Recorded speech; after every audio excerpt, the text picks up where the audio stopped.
हमारा सबसे पहला सवाल है, आर्यभट्ट की पैदाइश कहाँ हुई? जवाब इसका है बिहार में। दूसरा सवाल है, आर्यभट्ट ने अपना तजुर्बागाह कहाँ कायम किया? तेलंगाना में। हिंदुस्तान में गुप्त आहत को कैसा दौर कहा जाता है? सुनहरा दौर। आर्यभट्ट का ताल्लुक किस आहत से था? गुप्त आहत। पांचवा सवाल है, आर्यभट्ट ने किस साइंसदान की रहनुमाई की थी? पाइथागोरस। 21वीं सदी का सबसे बड़ा सूरज ग्रहण कब पेश आया? 22 जुलाई 2009 ईस्वी को। आर्यभट्ट की पैदाइश कब हुई? 476 ईस्वी में।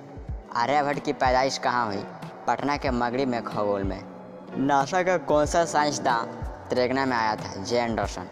10वां सवाल है, तेलंगाना लफ्ज़ का क्या मतलब होता है? तारे गिनना। यह हिंदी का लफ्ज़ है जिसका उर्दू में इस्तेमाल होता है। इसका हिंदी में मतलब होता है तारे गिनना और उसी लफ्ज़ को उर्दू में लिख दिया गया है। आर्यभट्ट ने कितने फीट का टीला बनवाया था? 60 फीट का। ग्रहण कितने तरह के होते हैं? 2 तरह के, सूर्य ग्रहण और चांद ग्रहण। आर्यभट्ट की वफ़ात कब हुई? 564 ईस्वी में। 88 साल की उम्र में उनकी वफ़ात हुई। 14वां सवाल है, मशहूर माहिर इल्म रियाजी पाइथागोरस की रहनुमाई किसने की थी? आर्यभट्ट ने। यह मुख्तसर सवालात हैं। सबसे पहला सवाल है, सूरज ग्रहण और चांद ग्रहण की मुख्तसर तारुफ पेश कीजिए। किसी सैयारे या सितारे पर मुकम्मल तौर पर पर्दा पड़ जाने को ही ग्रहण कहते हैं।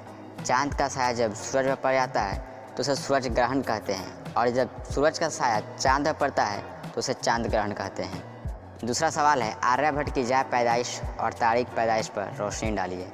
आर्यभट्ट की जाए पैदाइश के बारे में हतमी तौर पर कुछ कहना मुश्किल है, लेकिन कुरान से पता चलता है कि पटना के मगरिब में, खगोल में उसकी पैदाइश हुई थी, क्योंकि खगोल के मानी इल्म नजूम से होता है और आर्यभट्ट का ताल्लुक नजूम से था।